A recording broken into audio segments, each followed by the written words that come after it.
Hello. Hello.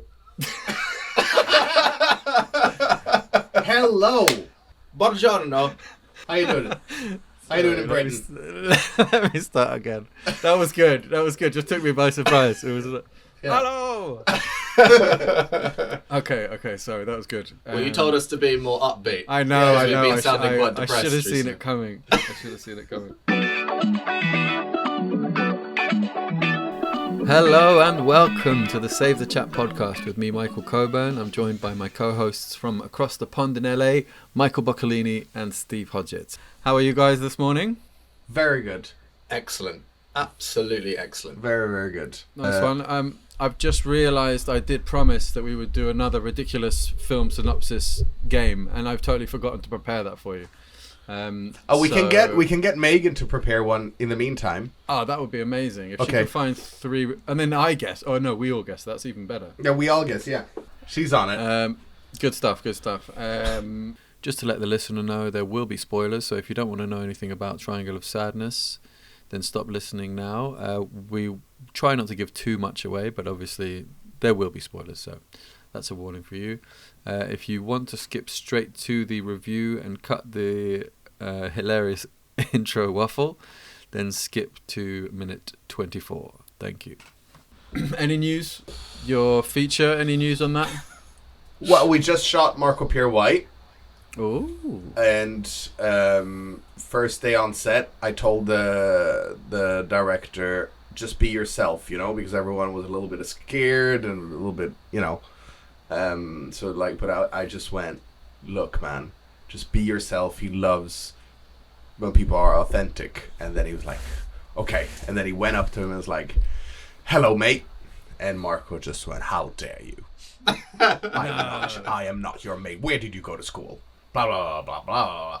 He got so fucking pissed off. Told everyone. And then by the end of it, we were supposed to have dinner there.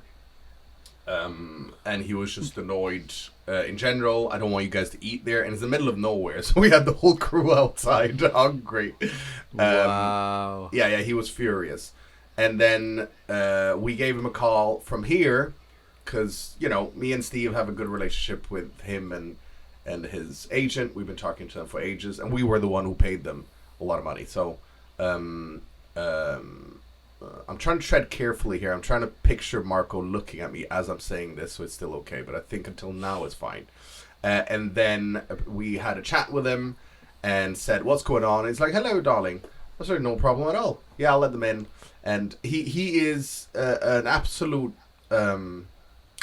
he's a legend. He is that person that you see on TV, but he's absolutely bonkers as well. Well, I was going to say, maybe for a guy like that, I would almost be disappointed if it wasn't like that. If he was just like a regular dude, like yeah, I know, I'm fine. Just an incredible chef, but you can't be such an incredible chef and a boring person. It turns out. Right. He just has this explosive personality, and it's funny because mentioning the agent, and the agent kind of like first time he talked about it, he referred to it. He said, "Just a warning about Marco. Yeah, you never know where you stand with him, man. Yeah. He can be lovely, but he's also a dragon." he does this when he asks questions, and then he waits for ages.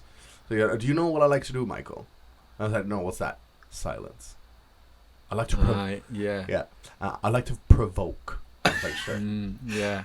I saw another. There was also perfect. a behind-the-scenes video of them shooting Marco outside the hotel for B-roll or whatever quickly, and then Adrian, the director on set, goes up to Marco. Great, that's great, Marco. Do you have maybe like a bench or on the grounds we can just sit you on? Just a little bench. No. Yeah. Long silence. Yeah. And then obviously Adrian's like, oh, okay. Dude, he did ask, to be fair. Yeah. He wanted an answer. Yeah. And he couldn't, But it's the sort of monosyllabic answers. But then there's the really interesting video from the 80s of Marco speaking to a director for a BBC's documentary, and he's just chopping. And she keeps asking Marco questions, and he keeps saying yes, and keeps chopping. And another question. No. And then eventually the director goes, Marco, there's no point doing this. If you're going to be monosyllabic like this, well, then leave the restaurant. The door's over there. Yeah. You pay me to chop mushrooms, I'll chop the mushrooms. You pay me to cook the fish, I'll cook the fish. And she goes, no, but you're not giving me anything. This is a documentary. I want you to expand on your answers. Yeah. Well, then leave, to be honest. Just get out. And I just want to say this. I'm not gay, right? You've said this to the 2 concurrent podcasts now. Have I? Yeah. It's been. Well, yeah. That's what Megan says. Oh no, it didn't happen last week. It did happen on Banshees because you're not On gay, but you Banshees. fancy Colin Farrell. Right. Well, if and this is a private message to my wife. I love you very much. And I want to grow old with you. You're the only person Okay. I want to be with. However, Message for your boyfriend now. I could, if I wasn't with my wife, I not only would I potentially be with Marco Pierre White. If there was a way for me to be with Marco Pierre White's voice alone, I could be happy. You remember in Simpsons the heads? Yeah. Is that in Simpsons? Where they have the dead people in the heads. Oh, that's in jars? Futurama. That's Futurama. Yeah, sorry. yeah. That I could do that. I don't even need the head. I just need Yeah. the sound of his voice. So what would you have told that director now? Would you still tell people the same thing, or would you say go and call him sir? I would have said the same thing, but I also added to it that call him sir. Exactly, call him sir until he says to you stop doing it, because that's the beautiful thing with Marco. He's like, stop calling me sir after you've shown ultimate respect. Yeah. There's a hierarchy, just like the military, really, which I would argue, is a strategy for any business. Would be maybe a little bit weird in an office, but could work. Because the thing is, they cut the fat in the sense that when it's service, there's no you can't hang around the water cooler kind of a thing while doing business. Yeah, I'll do it later. Because it's right there and then, so you need to cut the fat. Everyone needs to be seconds away for things to work. Therefore, you have that. Of course, you have. It saves time. It saves time, yeah, and then it's like a machine. And then I'm sure there are the one we're following now, Usman. He's not like that at all. He's a very kind of soft-spoken, blah blah blah. But you can tell on him if he's still quite direct. To be fair, But I guess it's similar to the old school film sets in a way, because they were all military directors, and they're all if you've got a short time frame, and you need things to be done right quickly, there's no time for taking someone aside, speaking to them in a way that they might find less upsetting for them. It's just you tell them exactly what you want, and you tell them exactly how they fucked up, and then you move on. And this is where I think the first place we're going to be replaced by robots. Yeah. Because it takes so long to find human beings that are so passionate in their work that they're willing to do that for you to learn something. Otherwise, it's the inexperienced people who are running the show, and it's how does that produce the results that you want? Maybe we're just old school. Maybe everyone being polite to each other will get things done quicker in the future. Who knows? But there is a sort of a theme of that in this film that we're talking about today, which I should have mentioned already. We're doing Triangle of Sadness. Yes. Partly because it's up for Oscars. It's up for Best Picture. Which leads me to one thing I wanted to talk to you guys about in general. I mean, we're doing it because whatever's up for Best Picture is a talking point, Yeah.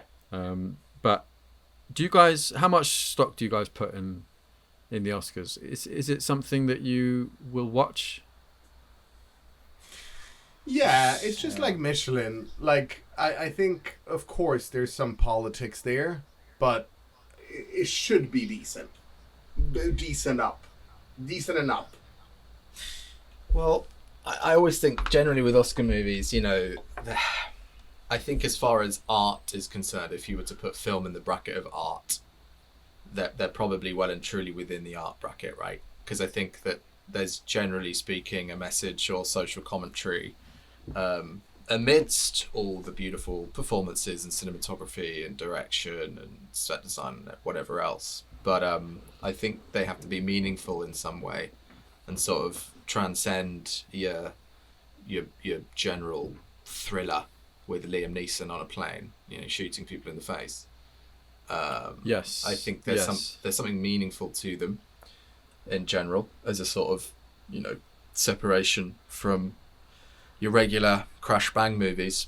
This is why I always enjoy them, because I take something away from, after watching them. But Interestingly, though, this year, I think it's probably changing recently, Wakanda Forever and Top Gun Maverick are both up for Best Picture. They are. They are. So I don't know, really. I guess it's good that you're mixing types of films to show that you're not just one or the other.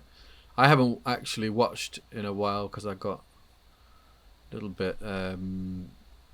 I started wondering whether there's too much politics involved, but I guess that's a kind of tired discussion, because in a way there's always going to be politics involved, and doesn't mean that those films shouldn't be there. I guess they don't tend to be the films that I think are the best that end up winning. We'll see what happens this year. Yeah, but they tend to be quite fresh and new, and they're using new techniques even. I mean, even with Top Gun Maverick, right? I mean, it's a very good action movie, but It is. The stunts in that were sort of arguably new in a way. I mean, they were flying the planes for real and putting all these cameras on these jets and da-da-da. Yeah. I don't know how many times that's been done before. Wakanda Forever, well, I don't know. Whether there's some revolutionised VFX in it, I don't know. But they usually break new ground, don't they, these Oscar Not films? particularly. In some way. That's the only one I can't work out what they thought was groundbreaking about, and I didn't think it was particularly good either, Wakanda Forever. But there must be something they've seen in that. How's Megan doing with the... I have more than 3, so I have... She has more than 3. Okay, should we give her... Wow. Ova did the job. Yeah, because she should we do the talk about the film first and then revisit it, just in case? Sure. Or do you want to do it now? It's your show. If it's ready, I think we should do it now. Should we do it Is now? it ready, though? Because if it's not, if you say that it's ready, and then it's not ready... You We're gonna be admitting furious. shit. I'm gonna be furious. Yeah. Fair enough. Okay. Well, I'm ready. Okay. All right, let's do it. Okay. Fantastic. Number 1 Sure. is Bambi Meets Godzilla. That's the title from 1969. And the logline is Bambi gets crushed by Godzilla. That's the logline. Wow. Okay. Bambi? Get the ending straight up in the log line. Number 2 is called Growing Wings, and that's from 1986. And the logline is, can a caterpillar fall in love with a human and change the world? 34-year-old Linda falls in love with Henry, who doesn't have faith that he'll ever become a monarch butterfly. And the two of them go on a journey to show the world that transformation is possible for anyone. Can I just say, straight up, the first one feels like it was you because it was just a log line. But you, okay, right. Maybe she's trying to throw us off, though. Smart. Okay. Number 3 is Jesus Christ Vampire Hunter from 2001. Jesus Christ protects lesbians from vampires with the help of a Mexican luchador, El Santos. That sounds very similar to Velocipaster, presumably the I similar like- filmmakers. Yeah. Just I slight like the twist. fact that the years have been added. Because that... So In the beginning, I was like, well, now you've said the year, that makes me think that that's a real film. But then she's invented what year they're in as well, which is Yeah. quite interesting. No, he's saying that he's quite impressed that you've added years to this. It's another late, which is very good. throws you. Yeah. Okay, so Bambi versus Godzilla. Mm-hmm. Okay. It sounds like an easy competition, that one. By Godzilla. In that one, sorry, Bambi doesn't have any powers at all, Megan. It's just Just a Bambi is regular little deer. baby deer versus Godzilla. Okay, interesting. So it's an. So I don't know. I want to see that. So And I saw you trying to read my face as I was reading that. I was trying help to. You, but, Yeah. The Bambi one seems like there's no conflict whatsoever. As in Bambi will be is in Wow. the title. What was the title? How long Bambi are these Godzilla. films?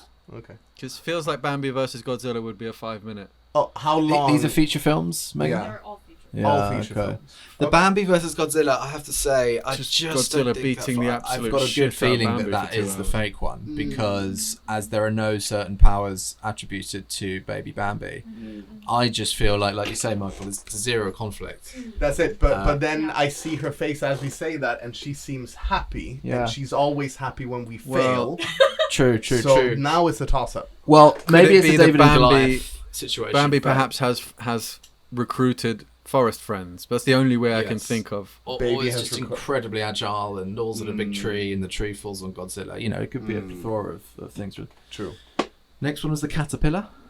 Caterpillar, human falls in love with caterpillar Human falls in to love with convince the caterpillar that it can become a monarch butterfly. Is that right? And convinces that the human can become a monarch butterfly. No, the caterpillar. No, I The think caterpillar. The human, like the caterpillar, it seems doesn't believe that he'll ever become a butterfly, and the human that he falls in love with convinces him to have That you can. faith. It's that ugly duckling style. will. Yeah. Is what it seems. So it's And a then love the third story. one again? And the third It's one? a love story, correct? Jesus Christ, Vampire Hunter. Yeah, Jesus. Okay. that one's got to be real Jesus Christ Vampire Hunter, Jesus just Christ because... protects lesbians from vampires. Jesus. Oh, only protects From lesbians. a Mexican man, El Santos. Only lesbians. Yeah. And we have the Mexicans Well- as well. Can I just add a thing? Megan is lesbian. Yeah. But I think she's trying to throw us off here because it's too much. She I wouldn't think- do it. Yeah. She I'm not wouldn't- sure if Jesus Christ would only protect lesbians. That's the... Also, another thing that is a very good point. Coburn just said Jesus Christ probably wouldn't just protect lesbians. He would protect everyone. Well, Yeah. and if there's someone he wouldn't protect, based on the Bible, well, he said it himself, Sounds like he's being Which a bit is of a wrong. pervert there. which is wrong. Right, so you're saying you're better than Jesus. No, because I'm you- saying that Jesus was wrong. Because you would protect lesbians, so you are better than Jesus. is I, what I'm, you're so saying. there's two Jesuses here. Yeah. The fictional one Uh-huh. in this film, and then the real one from the Bible. The real one from the Bible. Suck. Both of them are. Well, I kind of like the film one. Right. Because in the Yeah. film one, it feels like maybe he's like had some time to think, and he's Taking proactive measures. yeah, and he's like, oh, I need Protect to. people. The male homosexuals are like, well, What about excuse us? me. Yeah. And you're feeling the same way. That's right. Yeah, because that one, I mean, in a way, that makes total sense because Jesus would be the perfect vampire hunter. He's got already, he doesn't have to draw the little crosses on the bullets or have a look, he's just Jesus. Yeah. So they just look at him and they melt, presumably. Sorry, what But was then the, only protecting lesbians, I'm not, I'm what not was, sure what that's was a real the one. Mexican influence towards the end of the log line? Right. Yeah. He gets help with a Mexican man called El Santos. He gets help from a Yeah. Mexican man called El Santos. There's Okay. no other explanation than that. No. Interesting. Okay, so that one is real. She typed in weird lesbian films, and that's what came in because she's like, I'm going to throw it. So that one Yeah. is real. It's also too specific in 10 minutes to come up with specific locations. El Santos, and I think that's real. And The she's trying second to one is throw- hers, right? I think the second one is hers, yeah. And but you know, Yeah, now she looked away. It's hers. It's hers. Also because it's a love story, she's very good at rom-coms. She's obsessed with them. that's exactly Um, No, right. I think that they're all. So now she's trying to throw us sense. away from it. Can Yeah, I? it's Can the you ask second Megan a question? The second one, is it animated or? Is the second This one is- animated? Yes. Yeah, she Okay, she she made that up on the She spot. swallowed, Yeah, and yeah. she Yeah. at first Yeah. went like this, like, oh, I don't know, and then she went Yeah. yes.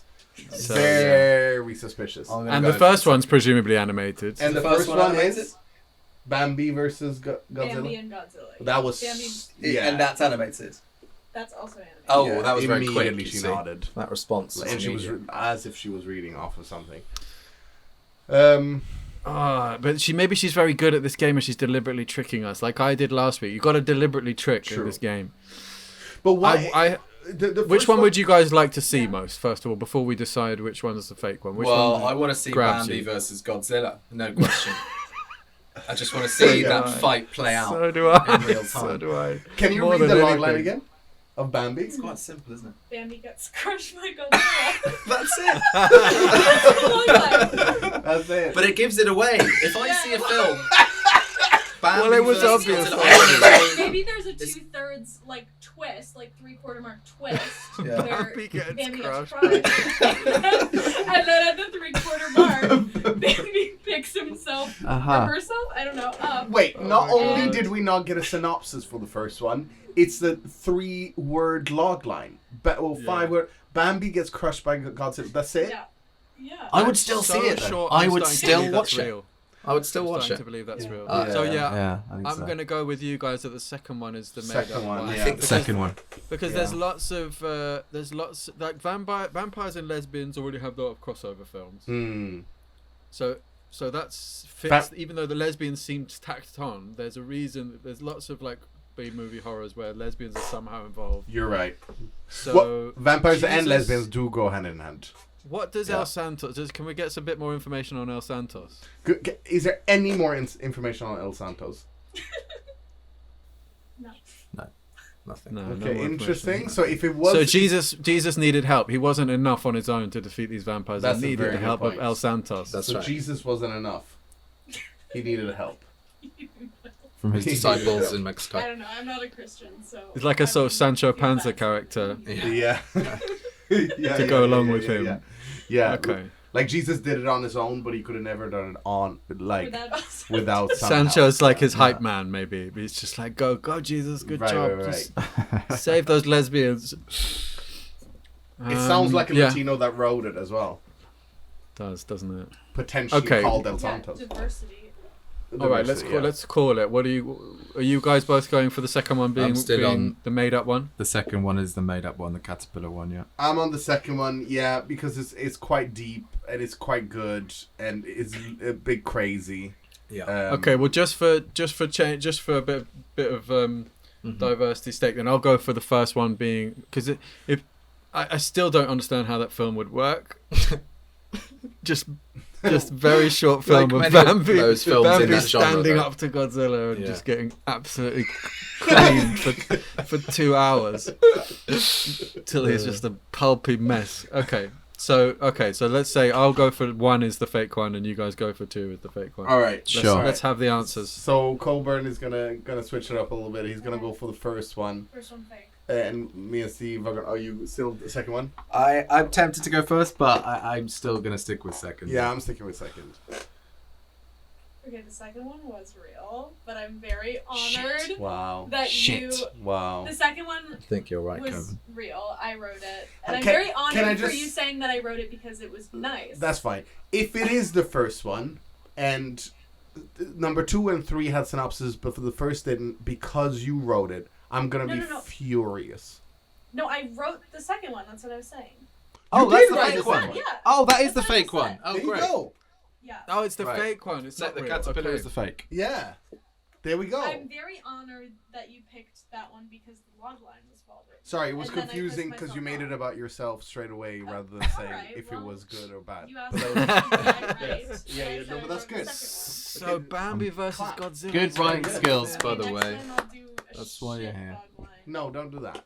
So to throw you off. Sorry, what did you say, Michael? Very good. Bambi. I'm just looking up Bambi. Oh yeah, versus now it's Godzilla time. I just immediately. Yeah, want to let's see the look up poster Bambi. for this thing. If there's a Bambi. Oh, Bambi meets Godzilla. Yeah. Oh, Bambi meets The picture Godzilla. gives it all away. Oh my god. This Oh is wow, it really hilarious. does get crushed. It's just a big foot. It's a crushing 1 minute long Bambi. film. This is what I thought. Yeah, so there's not a feature. Oh, it's a I short know. black and white movie. Maybe he gets. Oh, maybe this is just the trailer. Fair enough. That poster. Yeah, it's just a sums little it up. deer grazing, and any minute now, Godzilla's foot is just gonna crush it. So the poster is it's Bambi grazing is very beautifully on the pastures, and there's a Right. huge dino foot inches above Bambi, just about to. It's just very Crush him. beautiful music, flutes, little Bambi grazing, Yeah. sort of doing the hoof thing a little bit. Any minute now, presumably. 1969 as Yeah, well. gets. And he gets crushed.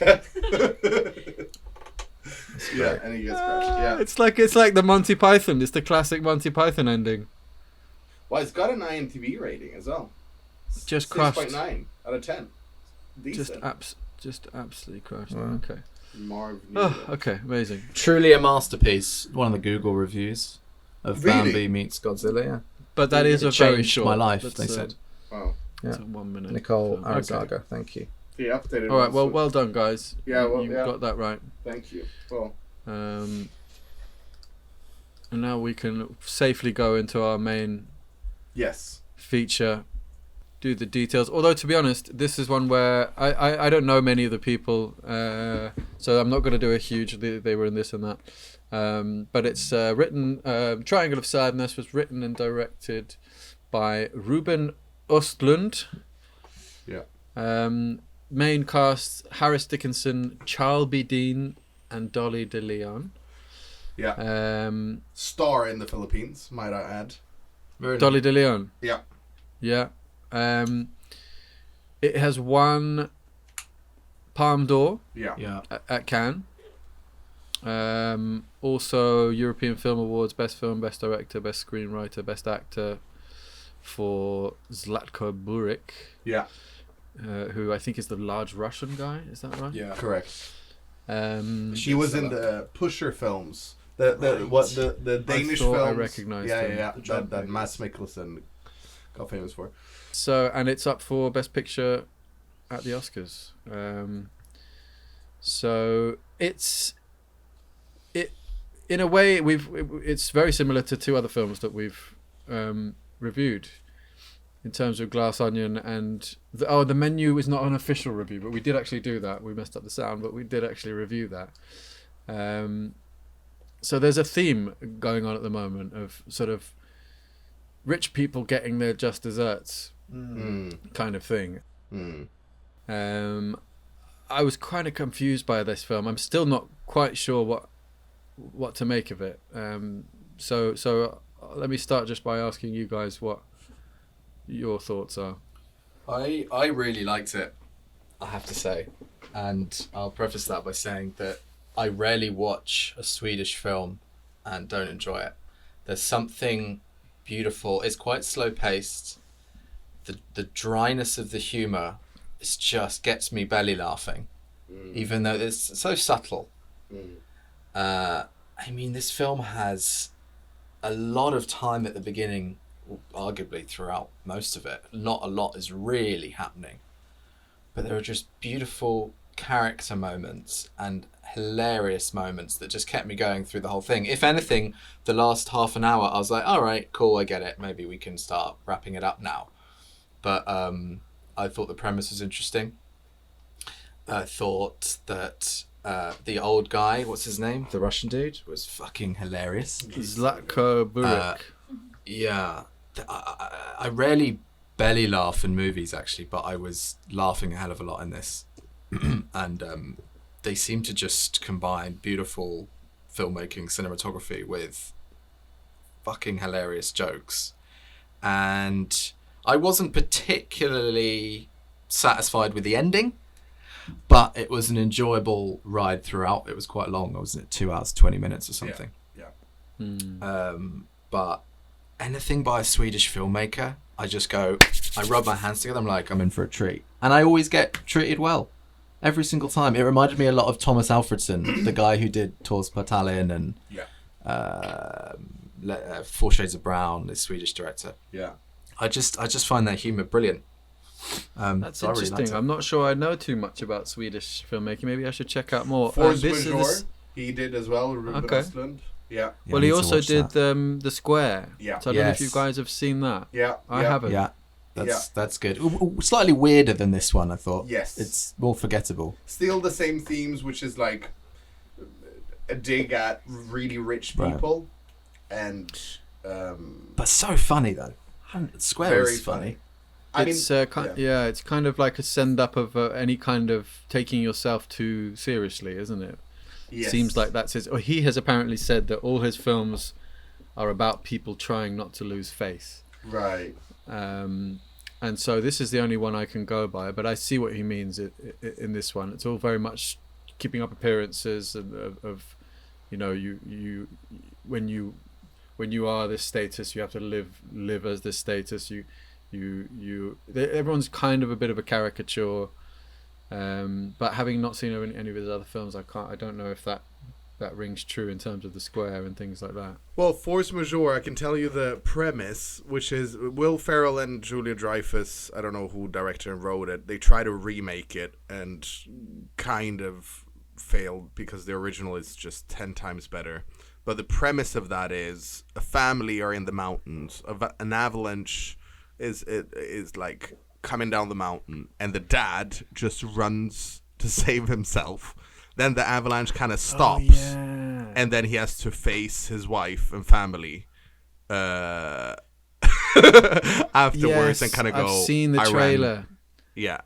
Yeah, and he has to convince them that he was trying to protect them. He wasn't just running for his life. And that's the really whole funny, film. actually. And Yeah. what's really interesting, and the square is like, kind of, it's about this art gallery where the cleaners kind of accidentally vacuumed a pile of dirt or whatever it is, and then they're trying to recreate it. So it's like trying to take a dig at what's of value and how people value things. There was that hilarious exchange during the storm between the captain and the Russian guy of Marx quotes, That's it. Lenin quotes, and That's it. It couldn't have been more in your face. Yeah.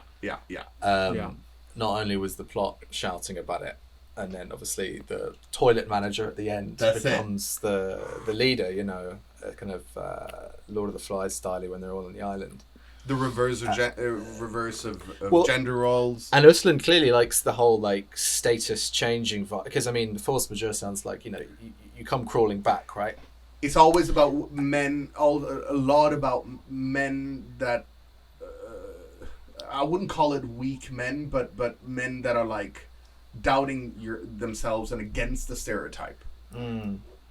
So do you think this film, do you think Östlund is really trying to tell us something and is one side or the other, or do you think he's being kind of even-handed? I think he's even-handed, which is the best part of being a filmmaker, is that you don't, like, a filmmaker is like a politician that's even more of a coward, in the sense that they never make a call. They just present all what is, kind of a thing, in a really nice way. And I think he pushed for both sides. And that was interesting when then Woody Harrelson and that Russian dude had that conversation. That's when I started to go, oh, that's what you're trying to kind of do. Because then you see all these rich people just sliding back and forth in their own vomit. No matter how rich you are, you can't pay off a storm. And you can't pay off not vomiting. There are certain things that will always be like equalizers, but I didn't quite get. Yeah. I didn't quite get what he was trying to say the advantages to capitalism were. If it was just about, look at these rich assholes, and then look, they're all like, oh, that guy, the one of them's like an arms dealer, and it seemed like quite easy targets for me. Although I suppose there's the one guy who's incredibly rich, and that the like ginger balding guy who's like obviously not an asshole. So, but then I guess I did sort of think, you know, this thing of like, everyone who's super rich is an asshole. Is this true? Are there not people who are like super rich who also might be quite useful on a desert island, or made their money by actually being quite useful and making things that everyone used, and they may not have grown up rich? And I don't know. It seems all a bit easy targeting. That was kind of a representation of the young guy in a way, because at the beginning he sort of was on the up, you know, to some point, and there was an element of modesty to it. And then I think the choice of having the super rich as being, you know, arms dealer, classic, the Russian guy who, you know, made the most of, you know, collapse of the Soviet Union, just monopoly wise, like easy target rich people. But then the guy was kind of up and coming in a way. So he was, and he still displayed those vulnerabilities when they're on the sun lounger. And his girlfriend is like, you know, because she had a higher status than him. She's a higher status, and he still felt quite, you know. Like I did like his performance. That very insecure like guy who's constantly. I thought that was a nice character. He was probably the one I warmed to the most. Easily molded as well. I mean, eventually when he gets to the island and he has to brush off his girlfriend in favour fucking of the great leader. actor. Such a good actor. He was, wasn't he? Really, really good. He played that really well, and I love that idea of. I guess we should try not to give away too many spoilers, but the Abigail character ends up, you know, taking over, which I really liked. And it didn't seem unlikely. It seemed like, oh, fair enough. Yeah, she's the only one who's useful. Yeah, and I guess that is what would happen. Totally, and also the idea that those super rich characters were sort of, you know, they met their ends via the way that they got their way. You know, the arms dealer was killed by the grenade. I mean, what a moment that is when the grenade lands. Is this one of ours, dear? Yeah. And they just explode. And then the guy who was just, you know, king of agriculture, had fucking no clue what to do on an Yeah. island. The king of shit. surrounded by nature, king of shit. Yeah. Well, none of them really did, which was really interesting because then her point to the capitalists were, well, you're not doing anything. Why should I share? So it wasn't just like, oh, it should be socialist. A world should be socialist. He just goes to capitalists. Sure, we can have capitalism, but what if something happens and you're in the shit? And this is a situation where that might happen. Would you still feel the same way? And the capitalists were like, well, that's unfair. Maybe we have a skill set, but they don't. And I do see what you mean. Of course, I'm sure there's some uber rich people who know how to fish, but the truth is, even if you were born that way, after a while, the best way to earn money is to hire people to do something for you and then have a good margin. So by default, if you want to be rich, you have to stop doing things. You have to stop. You have to, get other people to do it and create good systems. And even if you knew how to do it when you were a kid, you're gonna forget. But if you're already, that's true. So and that's what I loved about it. He didn't take a stand on it. He always makes fun of rich people because I think it's fair, because it is silly. I think you're right. I think it was more or less impartial, but I wonder whether it did sway more anti-capitalist, anti-rich. Because I remember, it's a sense I got in general. I mean, there are moments like the Russian guy, I think he was caressing his dead wife. And then he took a and night. then he was crying, and then he sees a ring, just takes it and then While the necklace, crying, and then puts it in, and then he starts crying again. And also, I think the way that the set design and all the whole yacht chapters were portrayed, you got a sense of disgustingness. I did, in terms of for sure, how they were purporting themselves, what they were doing, the power that they had. Yeah. The bit when the really rich guy, by the way, which he is the really rich IT engineer, whatever, software engineer that is lonely and bald, and so he is a really big Swedish comedian, by the way, and not. This is the guy I meant, who I thought was quite nice that they didn't portray him as an asshole. Yeah. He was very rich, but he was also like, oh, do you guys want a drink, or like let's have a dance? He was a bit and like, that's Swedish. That's very Swedish, because even if you have men like this in America, they have to be trained not to be like that, because most men are not like that. In Sweden, it's shameful to be a chauvinist. It's not funny when you crack a joke about. So it is a different kind of setup of how you can become, which then produces a lot of men that are very insecure, of course, and struggle and then end up alone. I think a lot of similarities with Japan, right? But what was really interesting is that he did, in the middle, he was like, I want to buy you guys Rolexes. yeah, That was his sign of like, but still not as a dickhead. No, that was interesting because you think, okay, this was his game, and now he's going to try and get them Rolexes and try and get them into bed. But actually, he just genuinely was like, oh, you've done me a favor there. You've been kind to me, so I'm going to buy something for you. yeah. Which was quite nice. But he didn't throw his weight around, actually. That's very true. No. He was very, very rich, yet he was quite kind of, meek in a way. And he killed the donkey. Right. He killed the That was donkey. funny. Out of all of them, he was the one that did it. So is it because he had some sort of compassion, ironically? I don't know. Or some sort of courage, because all the other ones were hiding behind. Yeah. Well, he did. Well, it seemed to me like he did it because he really just wanted to connect and impress people. So he's like, I can do it. I can. And when he thought he did it, I loved when he's like celebrating. Yeah. Suddenly just screaming like, come on, I did it. Yeah. And then he has to go and do it again. I mean, you're right. It is funny. I mean, it's a dark comedy, I suppose, in the end, if you had to say what genre it is. It's a dark comedy, but it's also obviously social commentary. But there were lots of funny bits. I really liked, even though I thought it was, maybe went on a bit too long and it was overdoing it, the scene in the dinner where everything's slanted. Right. And everyone's walking sort of sideways. And, and trying to get through this, which I guess must happen. Like, and also I was thinking, God, I hadn't thought of that. But they must have those storms. Totally, but the insistence of the waiting staff, particularly the blonde woman, who works in such sort of servile ways to the rich, It's all about them. Let's forget the storm. And like they're slanting, they're literally nearly upside down, and it's more wine, sir. And they're trying to keep this face up. And he does that serving of the rich. He does that in the square as well, where there's a dinner service and they have this performer that comes in, and he's acting like a monkey, but like really well. And then it's all these rich people, and you can tell, they're eating dinner, and then they're seeing this guy doing this live performance, contemporary live performance. And he's doing the monkey so well, the monkey starts jumping on tables and breaking shit and like pulling people's hair. And then you go, where's the line now?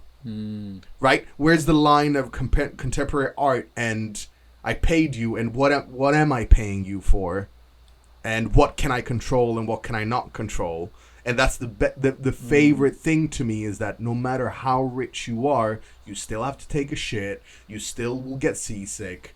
And if you land on an island and you can't fish or do anything, you will be fucked. The one I don't understand that I'm going to do a deep dive analysis online on Reddit is the German lady. And I believe she's is she paralyzed? Yeah. Right. Oh, she had a stroke or something. She had a stroke, and she's sitting there, and she can only speak German, which is true. She was mute in the beginning, but and then, right. And then only speaks German. Apart from one phrase, right? Which I had to look, which is up in the clouds or something. In Den Vulcan. Right. Oh, because I didn't have the subtitle on. She keeps saying in Den Vulcan. I think that's her. And she keeps saying it's the only thing she can say. Oh, that's the only thing she says. Okay. And it means in the clouds, which is sort of, indicative of what's going on. Yeah, everyone's in the fucking clouds. They're not on the ground. They're not in reality so much. So that's the only thing she says. Okay. I'm pretty but you're sure right. That's that her was who says that. That, but yeah. That does seem like a character. You're like you could completely get rid of that character, and the film would be exactly the same. But what is she there for? But what does she mean? Actually, let me look it up. Can you look it up as well? I think it's something to do with that phrase, because she says it every 20 minutes in the film. It comes up because I had the subtitles on, because I usually do anyway. But she kept saying it. I can't Maybe remember. It's the idea that the more you spend in that world, the more, especially if you're just like the wife, you just become like a side, right, unimportant, right, kind of accessory. piece of furniture kind type thing. Yeah. But I couldn't quite work out what he was trying with that. There was also I loved the moment in where they followed the yellow briefcase coming in from a boat privately, and you think it's like, maybe some high class drugs or whatever, or like, something very expensive, and then they open it and it's like 4 jars of Nutella that the rich Russian dude just loves on his toast. Yeah. And had this very special trip dedicated to it. Because that's the other thing, right? Is that, I can get anything I want at any point. Yeah. And what better choice than 4 jars of Nutella? Well, yeah, he was very good. I thought I'd recognised him, so yeah, I'm sure I've seen him in other things. But then again, I guess to be honest, I'm changing my view slightly in terms of it did seem like another kind of obvious send up of rich people, which it's fair enough. I get a little bit tired of it. It reminded me a bit of the Glass Onion, like the Ed Norton character, which just seems very like, oh, any billionaire is just an idiot. It's like, okay, well, that can't be true. They're not all just these caricatured evil people. But then I guess this film didn't quite do that, because you're not quite sure whether you're supposed to hate him or not. There are moments where you're laughing with him as well, when the whistle thing I thought was really funny. Yeah. So I guess you're not supposed to hate him, but maybe the filmmaker wants you to. I couldn't quite work it out. But it's also like, even though it's a crazy situation, it's a situation that could happen. The Glass Onion is like, because of the stress, it's like, get out, or there's so many things you would go, oh, people wouldn't do that.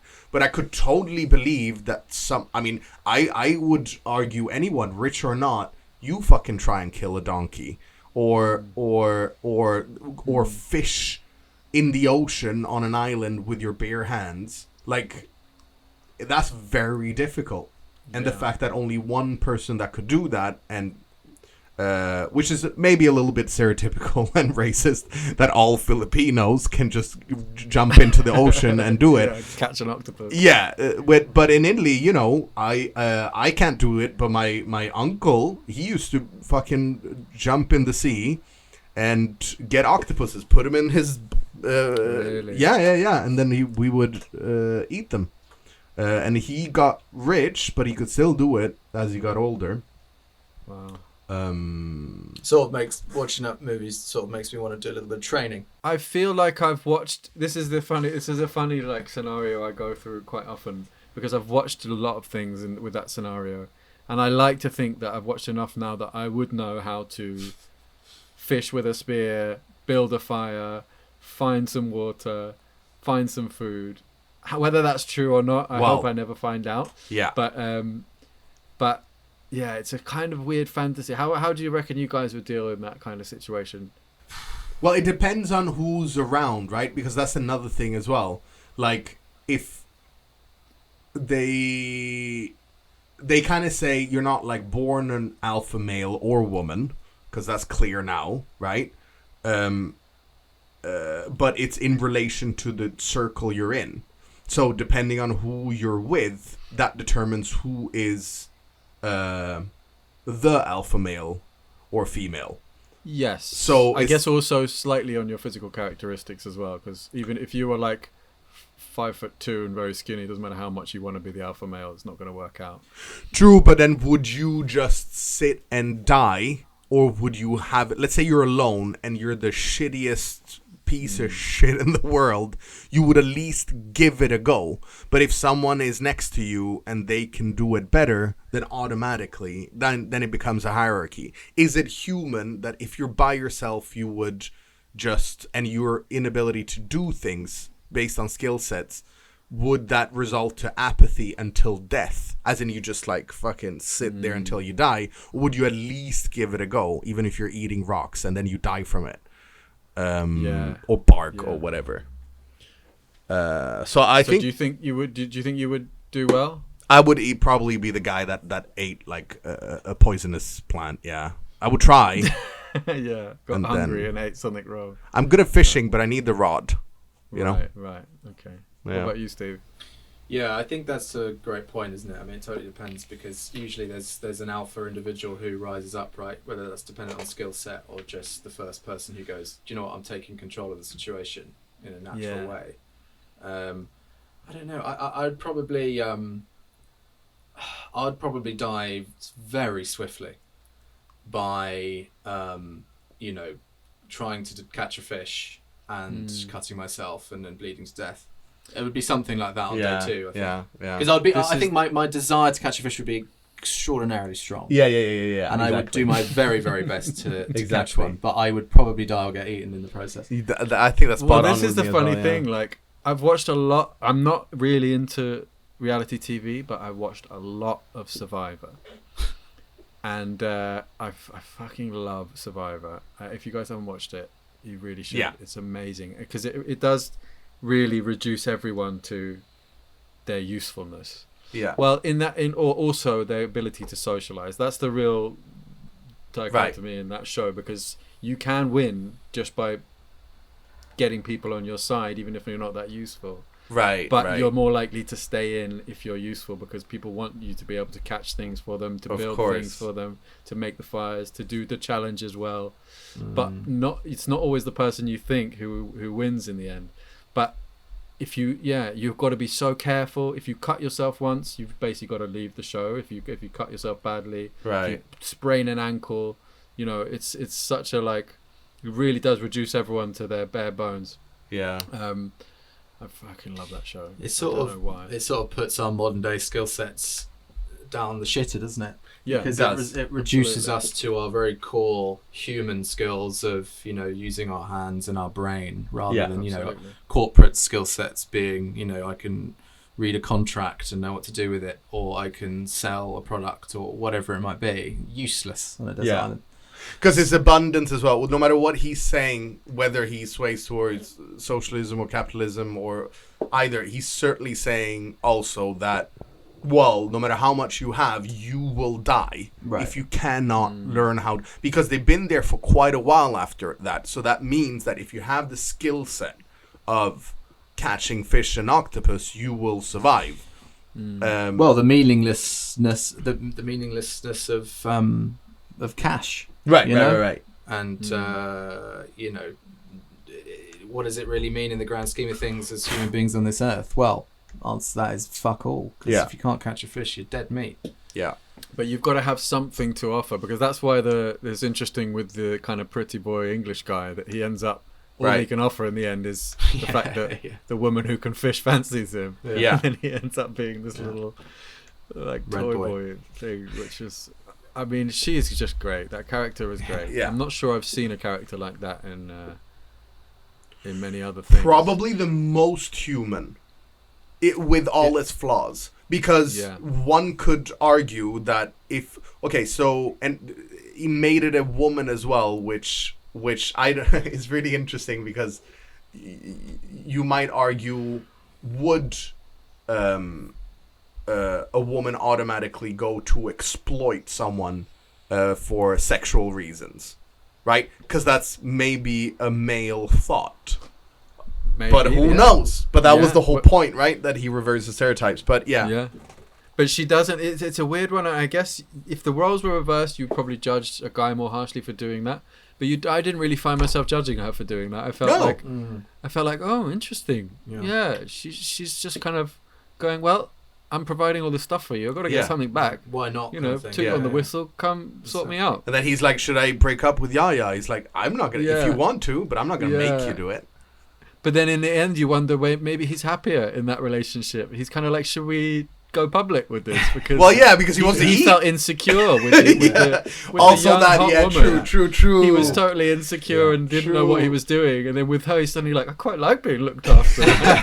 All I got to do is have some sex and then get out of the boat in the morning. Well, that's the interesting thing. So when he runs up to the mountain, he's clearly running to save someone. The question is, who is he trying to save? And who does he think is going to kill who? Because what I think is he thinks that somebody's going to die.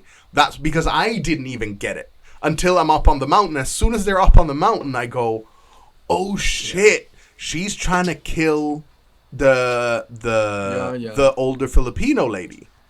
Because also she's tired. Yeah. So I'm like, oh shit. And then obviously it flips because she grabs the rock. I got to say, I was wondering that last scene. What? Because I was like, so you think it's him realizing suddenly, oh shit, I shouldn't have left them alone. I got to run and save one of them. He's trying to save one of them, which is the one that he wants, but for whatever reason, that's it. One could argue. I think I'm with you though. I think he would have picked the Filipino. Because she can feed him and she gives him a clear. Because he's like, so should we go? But if we went public, would you? And that's all he wants. He wants to get married. and it's there's not real. You didn't really see much intimacy with him and his young. The only scene you see to potentially intimate scene, it's like a role play thing where he's pretending to be someone else. So he's never really being himself, and then you get that quite sweet intimate scene inside the love boat. That's it. Where you're like, oh, this is. He seems more relaxed, more himself. So. There were no complaints with her, whereas there were scene after scene of him being uncomfortable. That's the beginning with the bill, on the sun lounger, he's clearly just uncomfortable, left, right, and centre. There's little transparency with the Yaya. Right. That's why with all due respect with Glass Onion, and why I like these directors, with a lot of Swedish Scandinavian directors do, but also Korean directors and Japanese directors like Parasite or Lady Vengeance or Old Boy. It's like, when I watch those films, I go, it's going to be weird, but there's always a reason for something. There's always, and it's maybe sometimes, it's not that big of a reason, but there's always a reason. With the films like Glass Onion, for me personally, it's just like, it's just an exercise in suspense, which is what's gonna happen, rather than what does this mean and how does that relate to me. Man, throughout this whole film, I felt like, I can relate to that. Well, you get a better sense of what the filmmaker's trying to do and the message. I mean, Glass Onion, so plot heavy, a lot of things to remember, a lot of things going on between the characters, the relation. Whereas plot-wise, this was a masterclass in simplicity. Yeah, you got far more of a sense of what to take from it. Right. I took way more out of this film than I did Glass Onion, even though they're both thematically huge similarities. You were just boggled down by plot in Glass Onion. I agree. And Old Boy, Lady Vengeance, all those I remember sitting through all the credits because I was just like, I'm taken aback so much that it makes me think whether I'm 100% happy about it or not. But yeah, there's something to it. But this one was even simpler, which is why I enjoyed it even more personally. Yeah. Also, he's one of the few directors that have gotten the Palme d'Or twice. Wow. What was the first one for? Force Majeure? Either Force Majeure or The Square, maybe. I think it was The Square, yeah. Right. The Square was his first one. Is that true? There's only a few who's won them twice. That is interesting. So what score would you guys give this? Oh. Tough one. I would give this... I think I would give this an 8. Yeah. I'd give this an 8. Yeah, I really enjoyed it. And I was laughing, and I just really liked it. I can't bloody wait to see more of this guy's movies. And now I need to bloody watch Force Majeure. Yeah. Force Majeure is fantastic. That sounds great. But I'd give it a solid 8, I think. Mm-hmm. Okay. Yeah, I think I'd probably... maybe biased because I'm Swedish as well, so it's very it's so Swedish, like it's what we would watch. And when we watch it in Sweden, all these films, we mainly watch American and British stuff, and the rest of the world really watches American and British stuff. So by default, I think most of the world culturally, on a pop culture level, feels inferior to British and American films and music. So whenever there's something that makes a splash in the world, that people have to kind of read some subtitles, not too much in this one to be fair, but I'm extra proud. Edging the 8.5. 8.5, yeah. 8.5, okay. The only thing I'd say is that Koreans do what he does even better, because in a lot of these Korean films, like Parasite, like Old Boy, I feel like they also make you cry. They make you laugh like hell. They make you cry, and the suspense is like mad. Which this is the same, but they just take out one more element. But yeah, I'd say 8.5. Yeah. Okay. Yeah, that's interesting, because I would say that Old Boy is a good example of like, for me, that's a 8.5 to 9 film. Yeah. And this when I compare the two, it can't hold its weight against that for me. Fair. But it's good, because I think we've all given pretty similar scores on every film so far. And this one, I'm going to go lower than you guys. I'm going to give it a 6.5. I'm not sure I would watch it again. Fair enough. That's fair. Which I think usually tells me how much I really like a film, whether I would watch it again. True. But I did think it was very interesting, and I did like a lot of the performances, particularly the young English guy and the old Russian guy, and actually the Filipino lady. So yeah, it's funny. Maybe I was going to give it a lower score, but then talking to you guys, it kind of made me appreciate more things about it. But I'll stick with the 6.5. So overall, that means this film gets 23. 23. Okay. Also, Not bad. Not bad. Next week, I know we did say we were going to do Cocaine Bear this week, but next week we will be doing Cocaine Bear. We will. I'm looking forward to that one, because it's as different. It's not so serious, well, presumably, as the films we've been doing recently. Yeah. It's not pretending, I don't think, to be taken serious. I doubt it's up for any major awards, but it sounds like it's going to be a lot of fun. Yeah. And I'm sure there'll be a lot to say. Yeah, looking forward to that one. Yeah. So yeah, thank you once again for joining me. Our 5th episode. Bit of a milestone. Amazing. And yeah, I'll see you guys next week for Cocaine Bear. All right. Can't wait. All right, thanks again, guys. Thank you. Boy. See ya. See you soon. Bye-bye. So that's our podcast for this week. Please join us next Thursday for Cocaine Bear. Don't forget to follow and download this podcast and review if you can on Spotify or Apple or any major podcast platform. Also, don't forget to email us if you have any questions. If you want us to review anything, email us at savethechatpod@gmail.com. See you next week.